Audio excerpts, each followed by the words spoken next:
So, welcome everyone. Thank you for joining. Look, we're very, very happy to be, or should I say, we deeply appreciate Jet and Harry joining us today to try to lift the lid on what investors are looking for in both Australia and Japan. And so talking about kind of what they've invested in, what they're seeing some of their friends invest in, what they're passing on, and hopefully give you some advice, some tips to on how to build relationship with an investor, and then that journey of going from kind of discovery all the way to signing the check. So.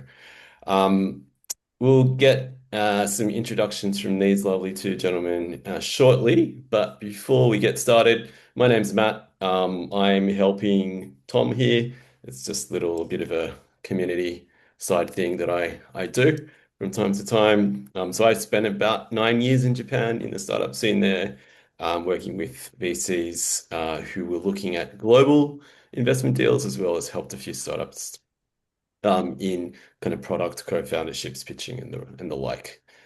Since coming back home, now I work with startups in the tech scene. So I do basically placing developers from Nepal offshore, helping them find, helping founders or CTOs specifically, I guess, find devs offshore and helping them scale their teams. Tom, you want to do a quick intro? Yeah, thanks, Matt. Yeah, very quickly. Sorry, we've got the temple gonging at 6 p.m. So just thanks for everybody to come, and Matt, thanks for continuing the organizing the events, community building, particularly in the startup community, founders and investors.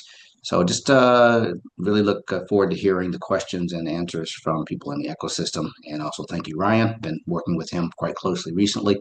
I appreciate you for joining and look forward to hearing your perspective as well. Uh, let's get started. Cool. And if you do have any burning questions, feel free to throw them in the chat. We'll get to them shortly. Or yeah, you will have a chance to ask once we get through the kind of core questions at the start as well. But if you're interested in joining, we have a Facebook community. It's about 13,000 people there. Yeah, it's full of kind of founders, operators, both Australia and Japan. It's something that kind of has been dormant for a while, so it's a little bit quiet. I'm just trying to resurrect it now, now that we're trying to get serious in actually building a community across these two countries, and probably more as we open up as well. But so feel free to join the community there. You can scan the QR code.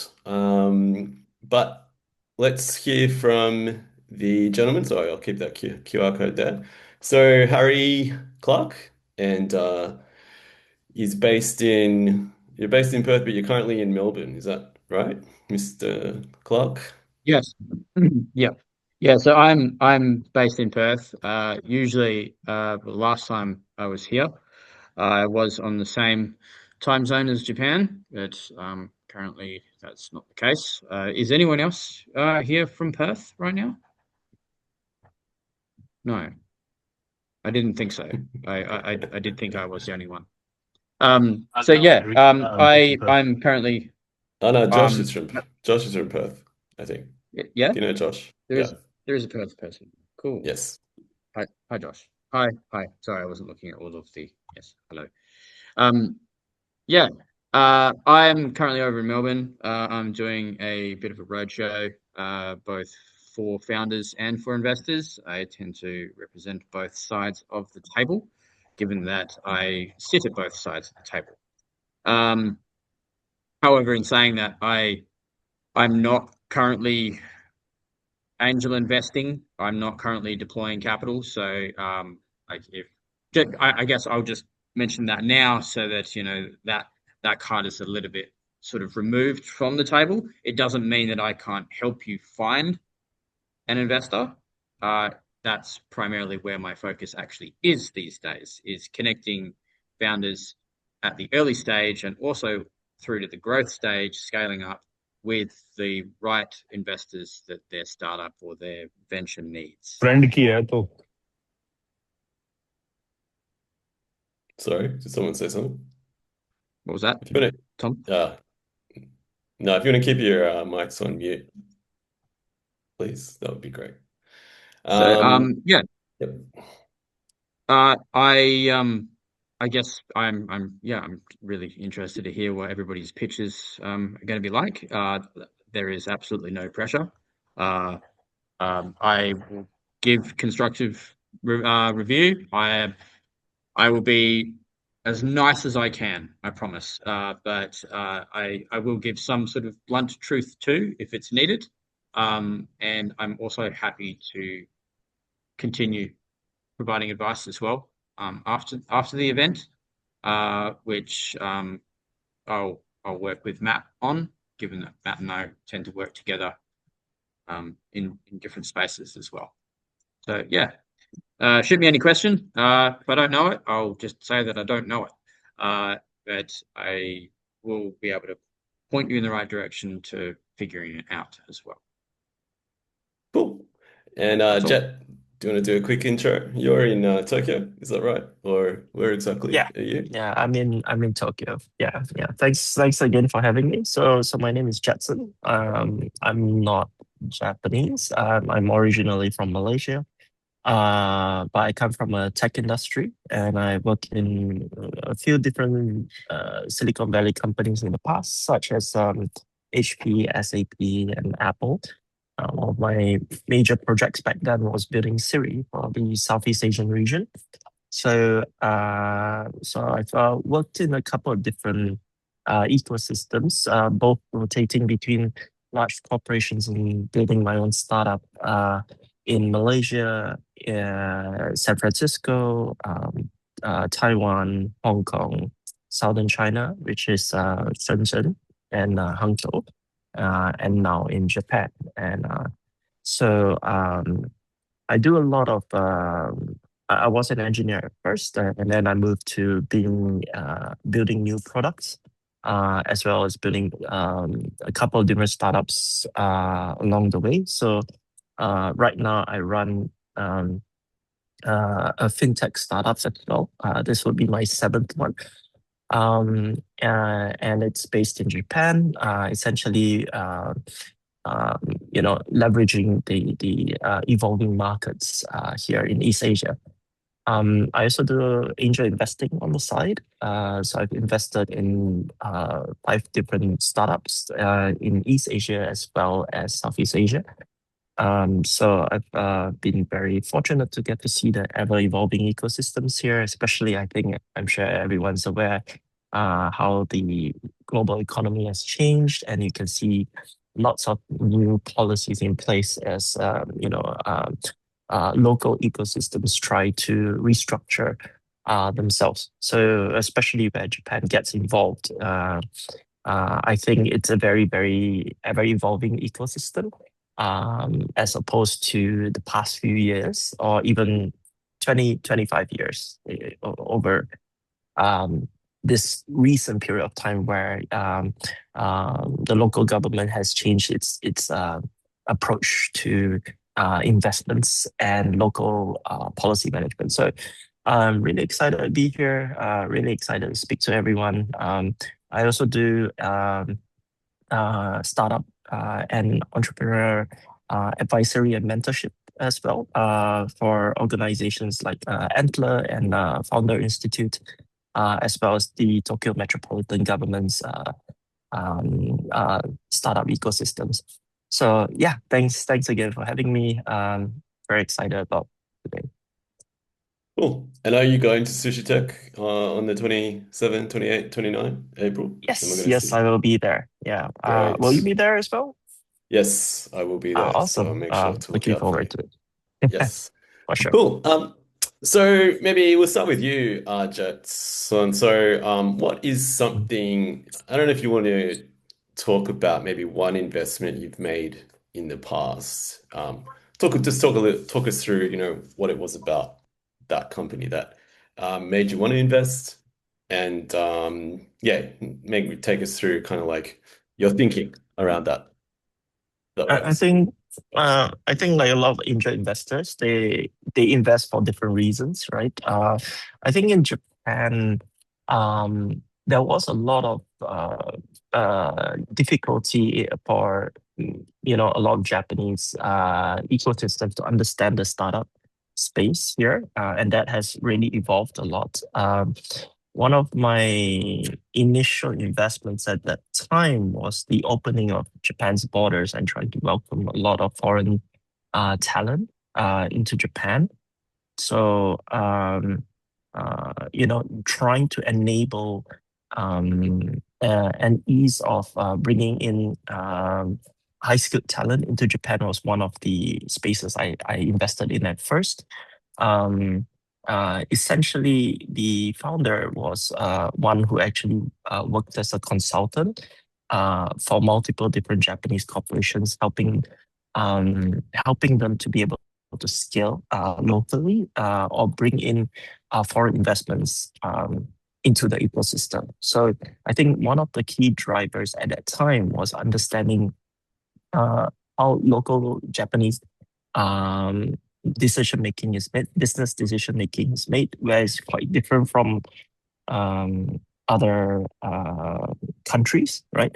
There's a lot of trust-based ecosystem here, which is really highly required, understanding the localization of the business way of working in Japan was, right? The other thing was also understanding the market potentials, right? I think Japan has a very shifting market potential in recent years due to its aging economy. The aging population and also the shift towards a lot of M&A in recent years. So I think that would be one of the starting points I got into first. Cool. Awesome.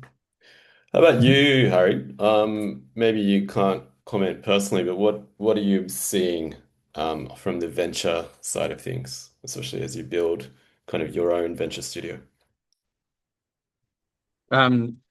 In terms of the same question you asked Yeah, Jed, that's or right. Yeah. okay, Yeah, like what are you seeing want to people just invest in? read for me? Yeah, so what are you seeing people invest in from the investor side? Um, I guess there's a more of a generic view. Um, Specifically, what is it about, Yep, some of these investments that you've seen that have made them want to sign the check? yep, yep. Okay. Um, it can be a lot to do with it's tricky if I was to put it through a venture studio lens, in a way it's a bit biased on our side. So if I was to answer it in sort of just a general angel investors terms, it's always going to come down to how easy it is for one to initially understand what that business is, what the product is, um, and how a founder can explain that within a couple of sentences. It's like it might sound wishy-washy, but like the storytelling element is a very large component to how an investor makes a decision in the very early stages. Because if someone can portray the idea of why them, why now, and what the problem is that they are solving, and also the market that they are in, and how they are providing a wedge to facilitate, a breakthrough success or solution for that problem. Then if that can be done within like an initial conversation, just like I'm talking like a couple of paragraphs type thing, an elevator pitch even, that holds the biggest weight, because at that point an investor is going to know, okay, this person knows what he is talking about, or she knows that this is exactly what I need to be doing, or why this is a problem and why I'm the best person to solve it. When an investor hears those things or picks up on signals like that, then there's this curiosity to then want to know more. So being able to give the right narrative, tell the right story, that initial pitch where you can expect the follow-on questions and you get those follow-on questions every time, that's when you know you've nailed it. So and practicing that with just anyone at a networking session or something, if you can nail your first intro of what you're doing, and everyone asks you the same or similar follow-on questions, or even just shows like a high level of interest to want to know more from a few sentences that you've given, that's a huge signal that you're on the right path. Great. Yeah, I love it. Okay. So then on the other side, Harry, what do you think investors are passing on?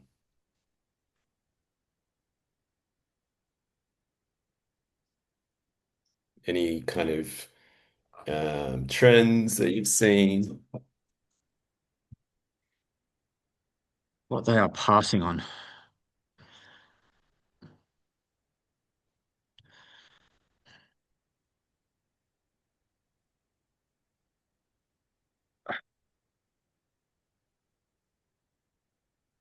Because we're aligning what an investor's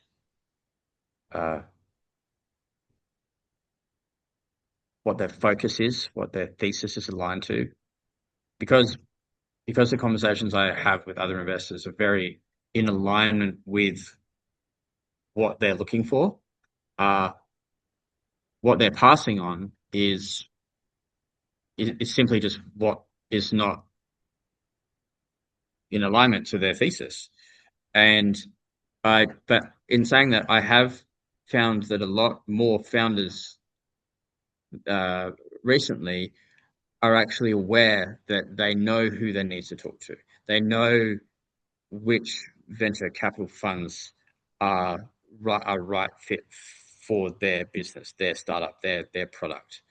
But doing it like a deeper dive into what that investor or what that fund has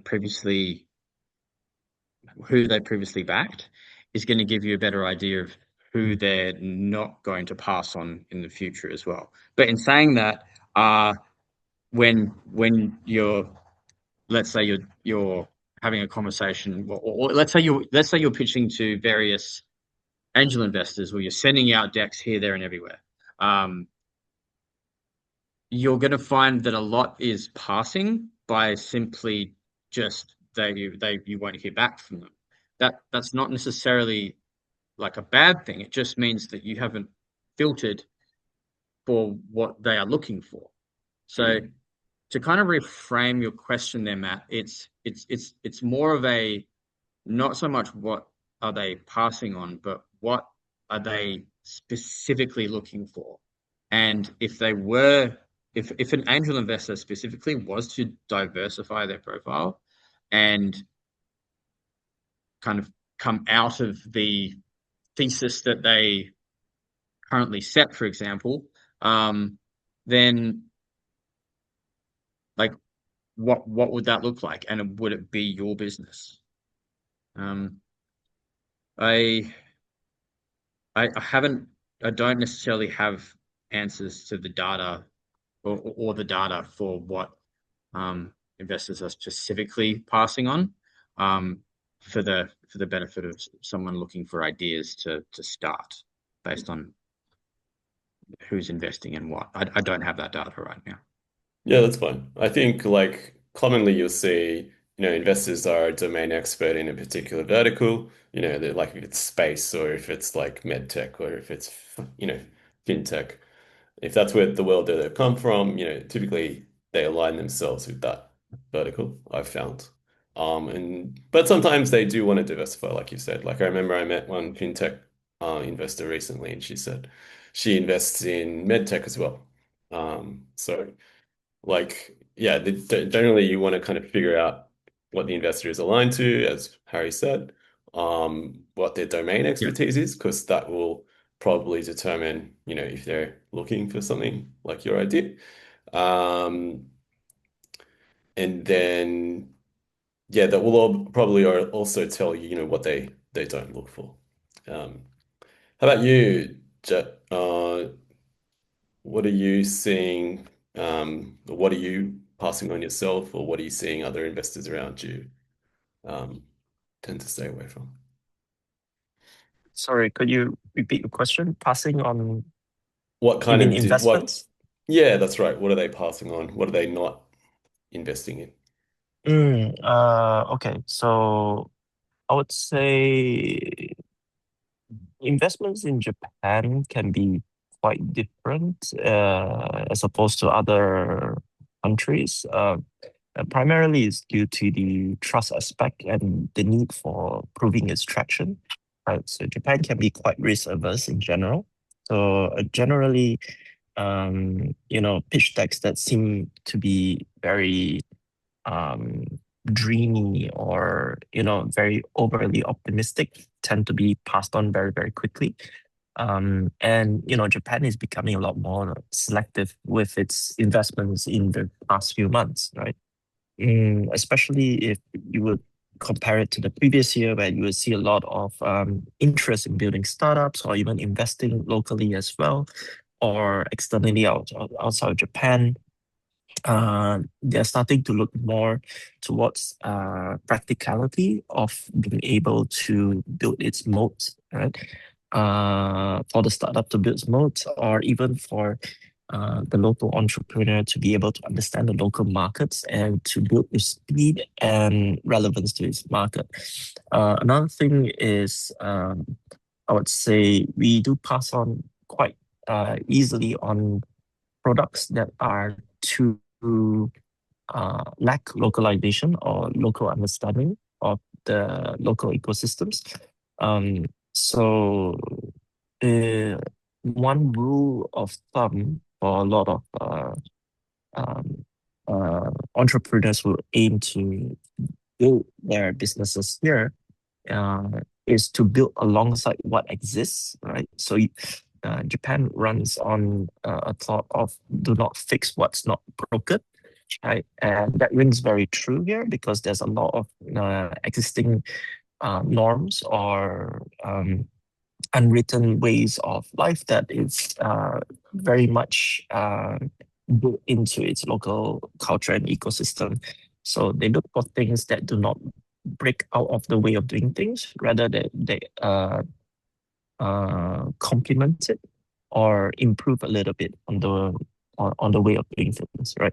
So to give you an example, cash has always been king until I think about maybe 2 years ago, when we finally moved into wireless payments and then later adopting QR payments as well. Right. That took a very long time due to its shift away from cash-based ecosystems, and then building towards more wireless payments. So wireless payments were primarily only based on um, existing ecosystems, such as the transportation card called Suica, or other local transportation cards, which were then eventually used in merchant payments, right? But they were used at a very limited scale. Once the scale was increased, then people started to be able to adopt it. When they were integrated into the smartphones as well, people started to understand that smartphones could be used for um, electric payments as well, electronic payments. And these take very slow steps to actually progress into. So I would say a lot of investors look at things like these, right, where they can see the proof of concept, traction, and feasibility of integration. Yeah. So if an Australian or even like an international founder was looking at Japan as the Mm, potential next market to expand, mm.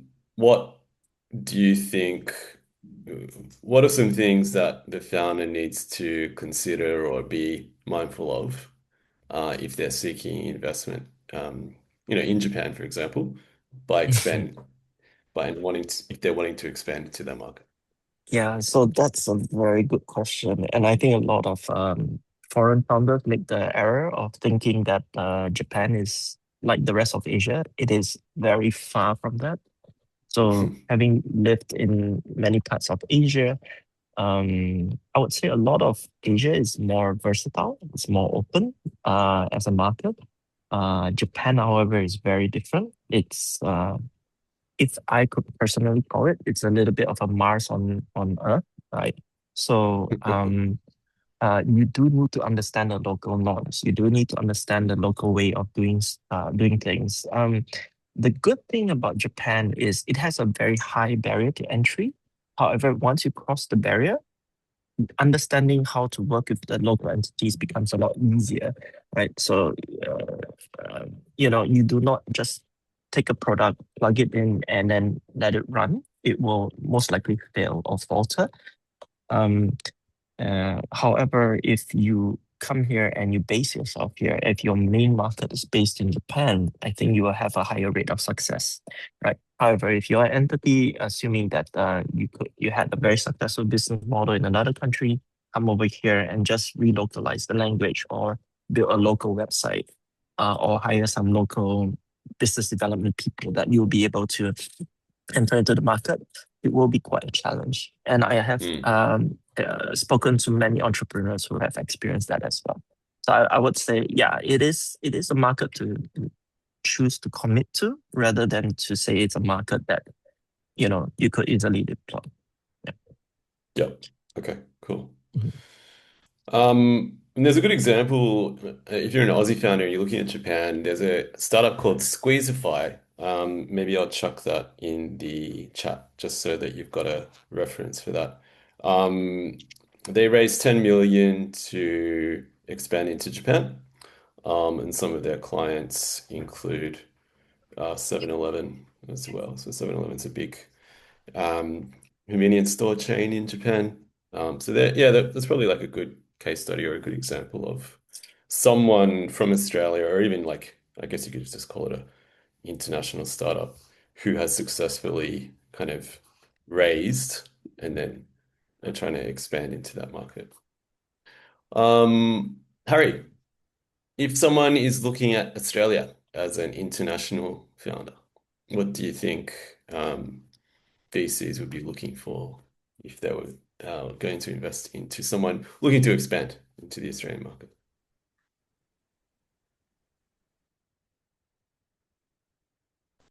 I think you're on mute.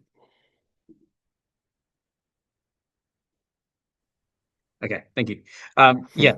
Okay, so if you're asking that on a perspective of venture capital, then of course that kind of changes the rules a little bit, and that's something to always keep into very close consideration. Venture capital it's an institution, so there are different rules there, and when you're matching with a venture capital's their fund's thesis, that's where it's not so negotiable. That's their strict rule of this is what we invest in. If I was to say what industries or verticals VCs are looking for, again, it's going to depend on the VC fund. So, but what each one of them, the similarities that each one of them does have, and spreading across a few clear, say, buckets that have a big tilt towards software, for a lot of real world industries as well. It's about the vertical and the industry specific types of businesses, the types of products. The investors are looking for founders who deeply understand a specific industry and a specific problem. to build the solution from it. And there's a huge tilt on workflow embedded solutions and software around that. Yeah. So when, again, if we're looking at Australia, then real world industries, something that is going to be global, and it is, but it's already an established industry, and it's now introducing tech. It's adapting tech. The types of industries that haven't really made that shift yet, but it's obvious that they are going to, and they have to. That's where the real return on revenue driven adoption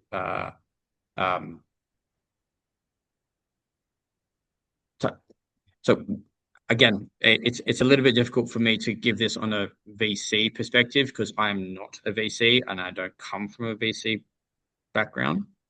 But I guess if we're thinking about real world industries and where VCs would jump on things, it would be education, real estate, manufacturing, construction is a big one. Those types of industries where technology hasn't quite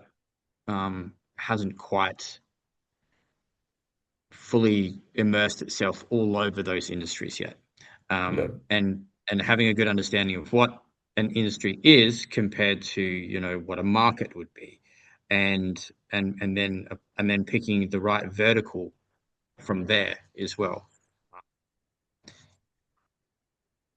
I hope that kind of gives you some sort of clarity. I was speaking to a founder from a week and a half ago. He's working on a kind of like a AI knowledge hub for surgeons in his very specific field. And anyway, yeah, he was looking at Australia as kind of like the second market to expand into. I think so. When you look at med tech and medical devices, especially, like Australia and Japan play well together in that space. I think there's opportunity kind of in both markets. So yeah, I've seen some movement there. We do have a question. So this is from Josh. How long does it take for trust to be built up before I assume they means an investor, will one, engage, and then two, invest in you in Japan? So maybe this is for you. Yeah, I get this question a lot. Long is subjective, but can be very long, right? I don't want to sound pessimistic, but if you have not been in Japan, if you do not speak the local language, you have not seen the local way of doing things, it can take a very long time. It's always ideal to get a local partner, since they understand the local markets. They probably have worked with local business partners before, and that local resource presence actually builds trust on itself, right? Coming in, guns blazing is not the wisest idea. You will get a lot of resistance. And I think investments here in Japan really base itself on knowing if you're really going to be here, if you're planning to really focus on the market, right, dedicate locally here, that I would say they will start to take you a bit more seriously. And also recognize that it takes a lot of meetings to get your foot through the door, right? So a lot of entrepreneurs make the mistake of assuming that interest means commitment, right? It's not the case, right? So you will have a lot of people showing a lot of interest. It sounds like you're going to get 90% of the way, 95% of the way, 99% of the way. They're so close to locking things in. That 1% will not happen just because you have not built that final level of trust, and they will not give you a reason. They will show you interest out of respect, but until you really understand local markets, you show that local traction, you show that proof of concept, and you have a product that has high resiliency against other potential competitors, then maybe you will be able to lock in your first deal. And yeah, and as I mentioned, having a local business partner really alleviates a lot of that last mile run, right? I also want to point out that maybe it's also good to know the industries that you want to get involved in, right? So I think Japan is very focused recently on how the geopolitical environments are shifting, right? So there's a lot of investments into manufacturing, semiconductors, optimization in workflows, right? So business, AI, biotech, aerospace, cybersecurity, those spaces might pick their interest rather than general SaaS platforms or um, uh, you know uh, other industries that may be popular elsewhere. So AI is not seen as hype here, but rather as a assisting tool to optimize their existing solutions. Yep. Cool. Harry, you want to have a crack at that question too? Just from a general standpoint, building up trust and engaging. I guess in an Australian perspective, it's going to be relatively similar whether you are going between America or the UK as well. I'm sure it would be the same. Building with a local where you are not from, especially if it's going to take a little base. So like for any Japanese startups, Australia want to partner with a VC is going to take then anyone currently already based here, based on Oh, your Wi-Fi's died. several tests with mirror what level norms are. So, sorry, can you hear me okay? You're cutting out. You Yeah, seem to sorry. be okay now. Maybe you're okay now.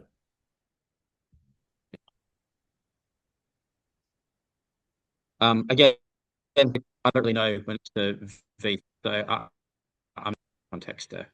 Just I don't want to construe anyone. Yeah.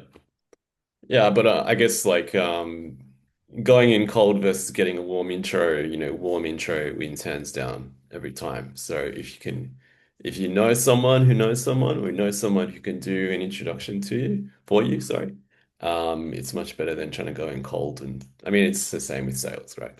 So getting a warm referral as opposed to, going in cold, you're going to have much better Yeah, success. it Mm. it's also gonna rely on consistent touch points as well. So being here, attending events, receiving warm emails, uh, content, and being connected to those that are going to see that, so that you can demonstrate your market understanding.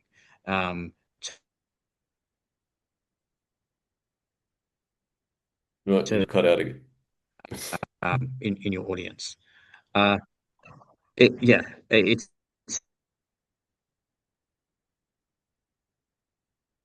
I think what the type is and how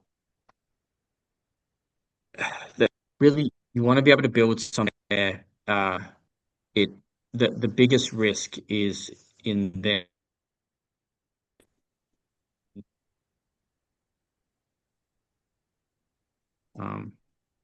How to convey that is the biggest question founders with. Sorry, I think you cut out. You said the biggest risk was what? Let me just try and fix my internet here. Okay, sure. I might disconnect, but I'll come back. That's fine. Jet, let's go back to you. So, what are some advice you have for people that are trying to build a relationship with an investor? Like, is there um, a suggested approach, like to reach out, if they don't have any options to get a warm referral, for example, and they approach you or they approach someone cold? What are some suggestions you have for Local building business that partners, relationship? right? As I mentioned. So yeah, of course it's very difficult to get a cold introduction. Of course you can. And also warm introductions are great, but they tend to stall very quickly, right? Because there's no local presence or local business understanding or local market understanding, right? So you really do need someone who is really based here, who understands the local markets before you can move things forward. Um, there is no quick or easy way. If there was, I think a lot of people will be on it by now in Japan. So yeah, also maybe attending some local conferences to identify some potential resources will be ideal. So, the SusHi Tech Tokyo is actually a good option for that, right? And Japan also is investing a lot in the startup ecosystem over the past few years. So you can actually find a lot of spaces where you get these local entrepreneurs actually using these free spaces to work from and just joining, the local meetups to just touch base with the people who do work or are building their things here is a good starting point, right? From there, I guess it's about finding your angle, right? Or finding mutual interests with the local business partners to try to build something here. Um, I think that's a good starting ground. Um, like I said, right, if you have never been here, trying to do this solo will be quite a challenge. Yeah. Yep, cool. You would want to set yourself at at least probably a year, like at best 6 months. But it's not something that you can necessarily pull off within a couple of months, uh, unless you've already got considerable traction and clear evidence that it's worked, and and results and proof to prove it. So if you're looking for a time frame type thing, most likely a year. Any comments on, so you mentioned, Jet, you mentioned like finding a business partner. I guess that's a co-founder in Japan. And I'll ask you this question too in a sec, Harry, but like if someone is in Japan, where can they find a business co-founder? What's because Yeah, I think I've mm, answered that question earlier, right? So I think going to the local startup events or actually yep. connecting with people uh, through conferences like SusHi Tech Tokyo, right? I think it's a good starting point if you don't know anyone here. Of course, if you do or you have worked with Japanese entities, then I think going through those local contacts will be also a good starting point. Not everybody engages with the startup ecosystem. That's definitely a given. Mm, Um, and there are also they are very fragmented, right? So those in Tokyo are different from those in Kansai, which is Osaka, Kobe, Kyoto, and also very different from those in Fukuoka. So you got to know your markets, right? Fukuoka has invested a lot in semiconductors recently, and I think there's a very big interest in that space over there. I think Josh, you are in cybersecurity, if I'm not mistaken. And I think Tokyo is investing a lot here due to their local financial institutions looking at that a lot recently. However, again, the pitch will never be very high level. It should be very technical. It should be very detailed and very oriented towards their local um, existing processes, right? Um, yeah, and I would say that just ensuring that you have someone that's always able to communicate with them here is very important. Even decision-making processes here in Japan is very different. That unlike a lot of other countries where decision-making process usually comes from the top, maybe a CEO or a founder, or maybe just two or three founders. Decision-making processes here can go span across the board, even throughout the whole middle management. So winning across the whole board, getting a full buy-in of maybe 10, 15 people will likely start pushing the needle in your direction, because that's the way of decision making for traditional Japanese entities, right? Uh, that is actually very highly, um, I think, very highly the case for a lot of Japanese decision making, right? So having individual interactions with one at a time with all these participants in the decision-making process will likely get you closer to being able to secure your first deal or your first interest, or lock in, a RFQ, for example. Yeah. Cool. Yeah, and I guess also Venture Cafe Tokyo, and I know they have Oh yeah, of course, Venture Cafe. That's true. they have one in Yeah. Fukuoka too. But yeah, it's a good Yes. place to start. It's a free event. They do most Thursday evening afternoons. So Venture Cafe is not the location. Venture Cafe is an entity that runs its Right. events in CIC. And CAC, yeah. CIC is it's from Cambridge in America. They have a new location, Fukuoka. But yes, so I think Venture Cafe runs in a few different locations, like CIC, Tokyo, Fukuoka. They also run in the new what do you call it? Tokyo Innovation Base, also in Yokohama Connect, right? So Yeah. there are a lot of different locations that they organize their events from. Yep. Yeah, Tokyo Innovation Base, which is in Yurakucho, is a good place to check out. They always have events on. Always something going on there. So, and it's a free, if you're in Japan, it's a free workspace you can actually access as well. So, yeah, cool. Thank you. Harry, what about so finding, I guess we want to find a Yeah, co-founder. Um,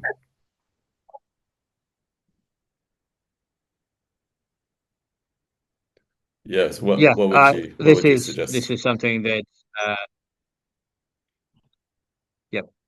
This is something that I've been struggling with for many years. Matt knows this.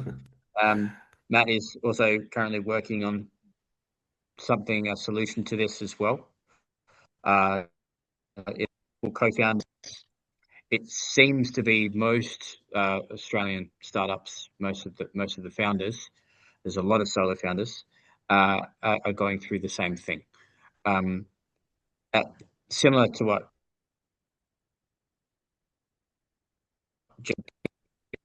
being present, it's about attending network specific for founders, connecting to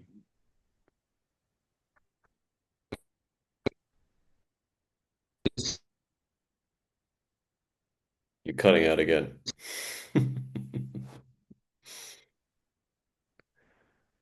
to understand who you are, who you are for your startup is the best place to start, because starting there is where you don't, and will give you a much better understanding of the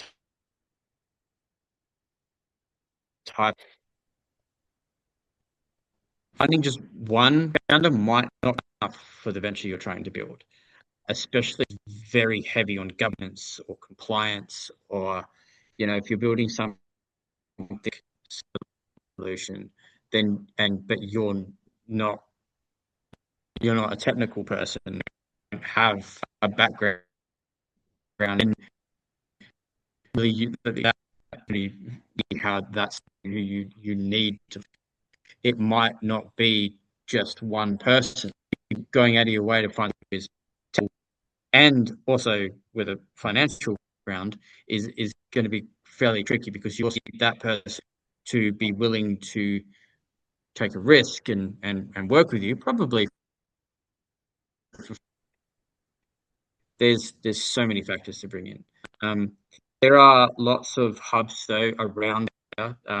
Each city has their where Matt is.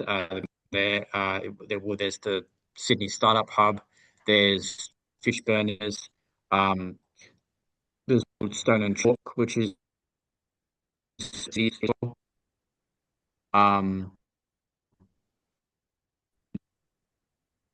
do meet this the Aussie Founders Club.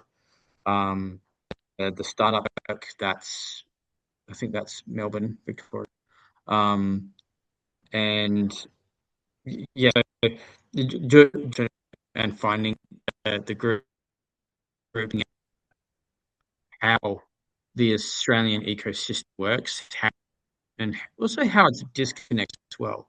And give you much better way to where you start to go and attend and show up and just be visible for finding the right people. But in saying that as well, if you simply don't have the patience, then on LinkedIn, you doing that once a month, and you'll get between 15 to 20 applicants before LinkedIn can redo that a month later as well. It's just being very, very, very specific in those ads that this is not a form of employment. This is about getting married to someone else that you might not know. So, but look, I know people that have been successful finding your kind of just advertising in traditional ways where jobs are usually classified. So Yeah, I think you cut out a bit there, but I think you were trying to say, so Stone and Chalk, there's one in Sydney, there's one in Adelaide. Aussie Founders Club have a Slack channel. Antler do, find your co-founder sessions. Yeah, so, and sorry, what else were you going to say? yeah, that's pretty much it. Yeah. Okay. Yep. And obviously you can check out things like YC Startup School, but just tread carefully.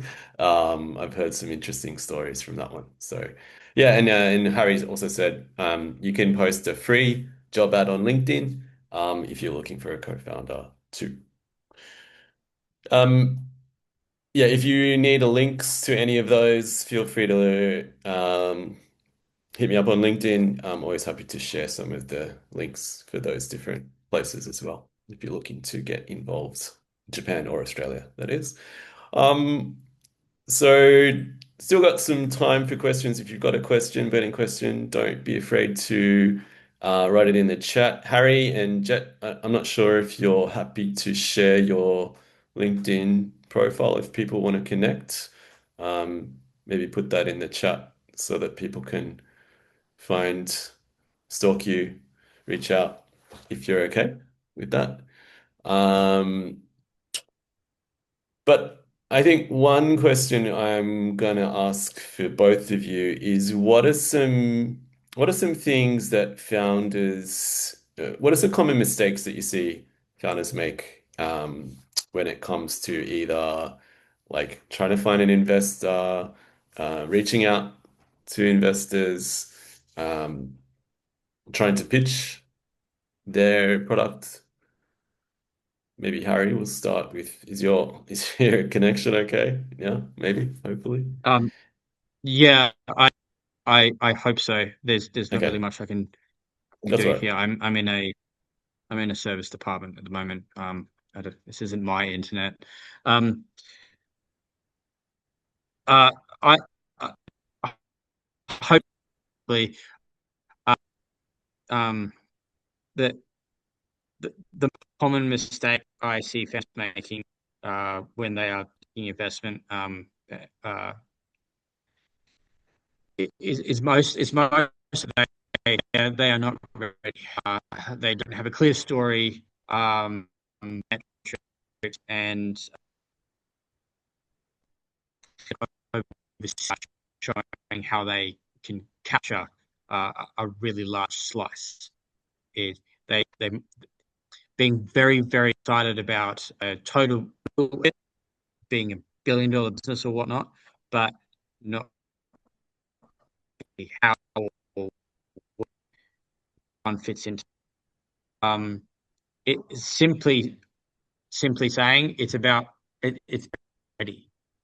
I see a lot of founders wanting to have conversations with investors with the intention of obtaining investment, but they're not ready.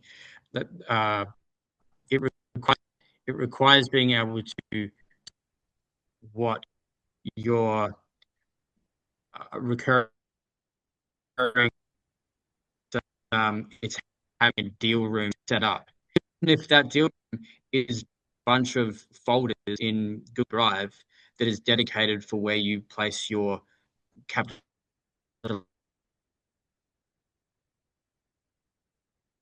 and on that one as well, having a capitalization instantly.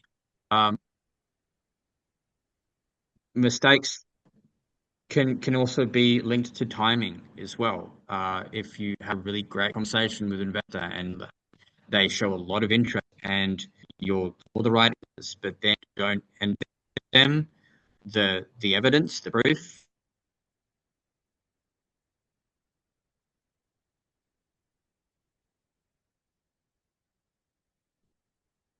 for and then delivering it as soon as possible is the best way to solve that. So I think from what I could catch, it's kind of like they're not ready for investment, meaning like perhaps it's too early in the conversation or too early in their journey. It's around showing, as much traction as possible, how you take a slice out of the market that you're trying to play in. Obviously, it comes down to a bit of competitor analysis too. If an investor is already invested in another product in the same space as you, sometimes they may not even consider it because they're already playing in that vertical in that sector. Yeah, I think that's what I got from you. Is that right? Anything else I missed?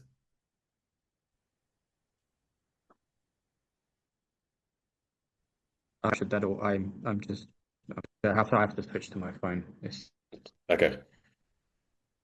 How about you, Jet? What are some common mistakes you see founders making, or some suggestions to help them, improve their ability to build a relationship with an investor, reach out to investor, pitch, for example? Are you talking about Japan or in general? Yeah. Let's talk both. So you can take a general view and then give the Japan story if you want. Well, I think in general, I think it's very important to frame your product first, right? So maybe apply some uh, product development frameworks, right, in place. Know what exactly the problem it is that you're trying to solve, right? Before you start building anything, right? A lot of times, founders tend to make the mistake of building something, assuming that people are gonna use it, and not having a clear idea what they're trying to solve in general, and then trying to sort of like force it down a lot of potential customers' throats, right? Um, so to be a bit blunt, but I would say it is very important to be able to build some form of validation or beyond validation to be able to build some traction before you ever approach an investor. Of course, there are startup founders that have managed to achieve investments prior to any product being built, but that's built based on existing connections, your existing track record as an individual or your co-founders, for example, right? That's why you see a lot of Silicon Valley startups getting big investments before they even start anything. And I think that's that's not something to try to emulate, because the reality is everyone's different and you have your own, founding origins, right? And that makes it very a little bit too dreamy, right? The reality is you do need to be able to build a product that people do need, has very organic interest, right?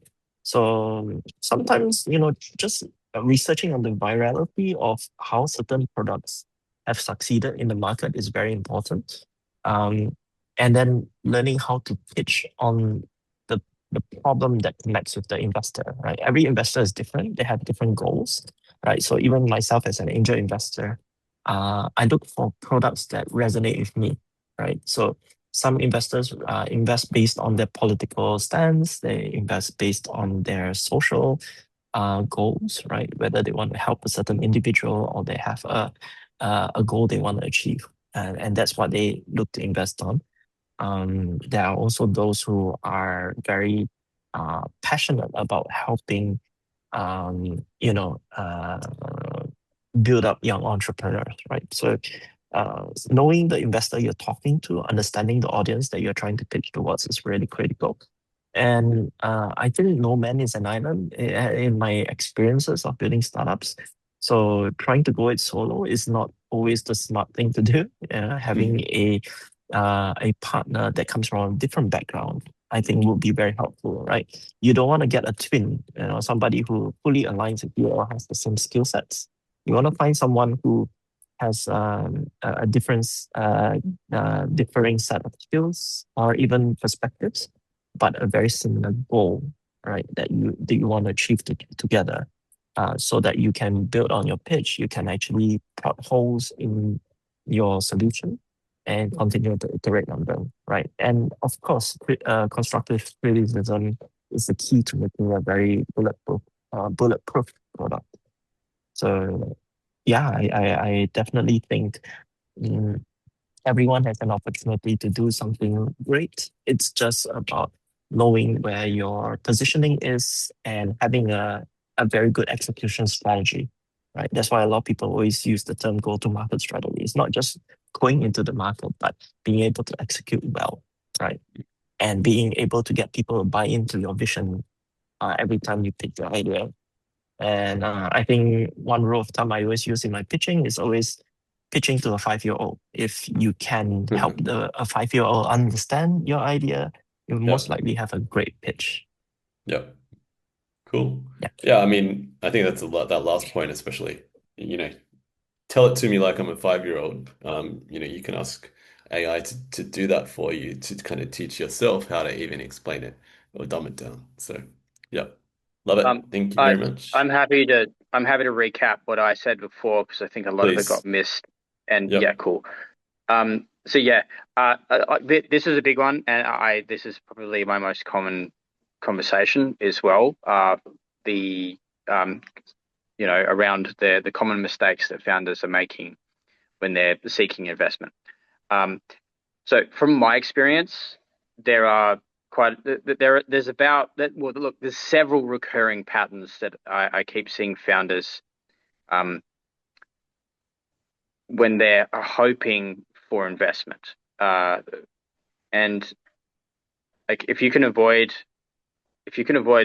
specifically what I started with before around the total market and not the problem in the beginning, that's going to be your biggest lever that you need to change. So I hear a lot of founders that they open their pitch with a massive lean on the total addressable market. And something like the global market is worth hundreds of billions, but they don't connect it to a specific painful problem that real people are willing to pay to solve. So me personally, I would prefer to hear, we have spoken to 30 or 50 founders who have experienced X problem this week. Or something like, here's how it costs them time or money or stress. And here's exactly how our product removes that. So, big market, tiny focus, and instead of doing that, you really address the narrow, clearly defined customer group and a specific problem that they feel acutely. Second to total addressable market is and I've been subject to this a lot of times. So in the past is a confusing idea with traction, just falling head over heels for the idea that they have. Even when you're getting some level of validation, if 10,000 people sign up to something, but most of them are just emails from a waiting list, it's not enough. It's still the idea phase. Like you really got to hunt for real traction, and that comes in the form of revenue or clear monetization events.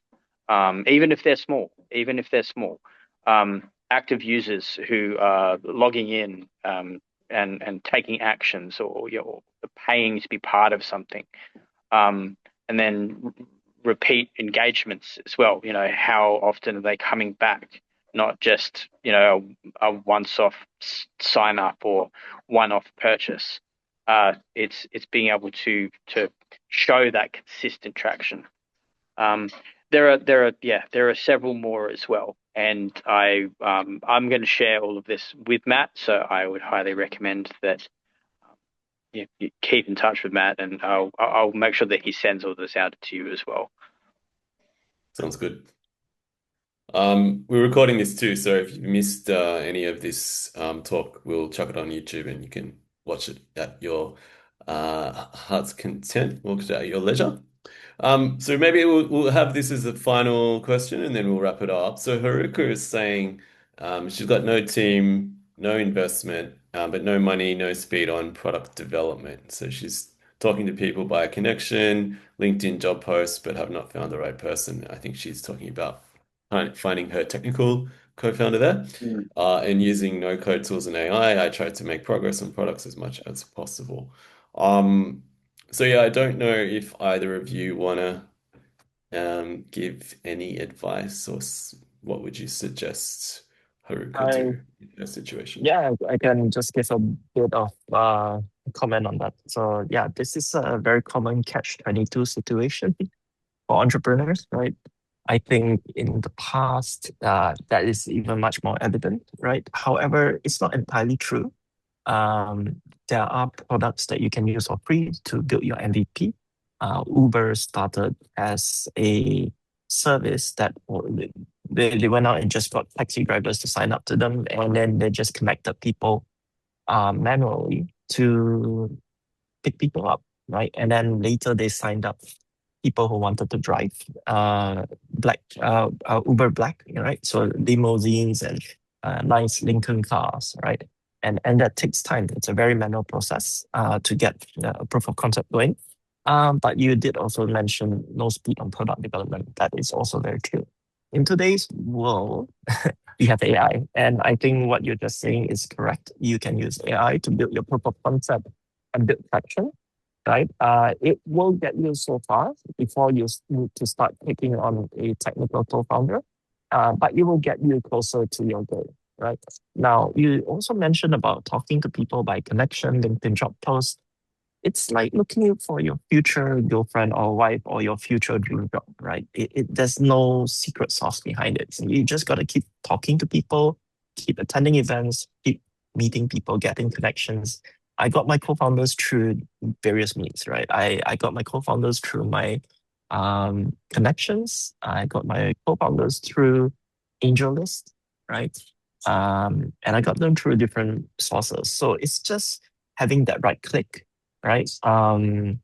It may be unfortunate that you did not find your right co-founder, but you can even talk to a potential investor, because some investors turn back into entrepreneurs. I have personally rotated between being a corporate employee, to being an angel investor, to being an entrepreneur, right? So I don't think there is a set individual that's ready to be a co-founder. You just got to meet the right person, right place at the right time. Cool. Yeah, Thank that's my you take so on that. much. Harry? All of that, 100%. Yes. It's a tricky one to navigate, because even when you do appear at founder startup events, there's going to be a lot of people there that are they're already working on something, or they've already got an idea, or they're already 6 months in, and taking them away from what they're already doing, and onto what you're doing, it can be it won't always work out. Finding someone else that's also working in the space where you're building, and looking at ways to collaborate with someone rather than to compete, is in a lot of ways going to be a very good option for you to take. LinkedIn, honestly, if you wanna just see what type of people will apply for a job that is, not a job, as long as you call it a co-founder position, in its title, just call it co-founder, and be very specific on that. You may even find yourself at least being able to test the conversations that you have with people, through those applications that come through. Yeah. Maybe check out Antler as well, Haruka.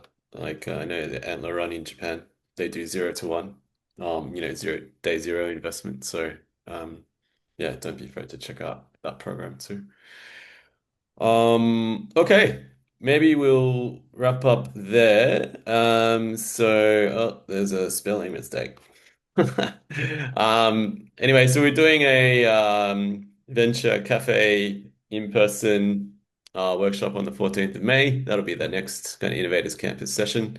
If you want to come and join us there, reach out, or you'll see on LinkedIn we've got an event there. I'm also running an event with Business in Japan with Jason Ball when I'm over in Japan on the 14th, on the 15th, and that will be in Kyobashi in Netgear in Tokyo. So I think we've got another angel investor, Joshua Barry speaking, one CTO, and then another guy that runs Founder Institute speaking with us. We're talking about, AI and the future of investment opportunities in startups. So it's 3,000 yen, pizza, drinks, and networking. So if you can attend, feel free to join that if you're in Tokyo. Otherwise, have a great week, everyone. Don't forget to join our community if you should feel like that's something you want to be a part of. And thank you so much to Jet and Harry for joining us and sharing your wisdom and knowledge as well. Thank you, everyone. Keep hustling. Don't give up. Thanks again, guys. Yep. Have a good one. Thanks.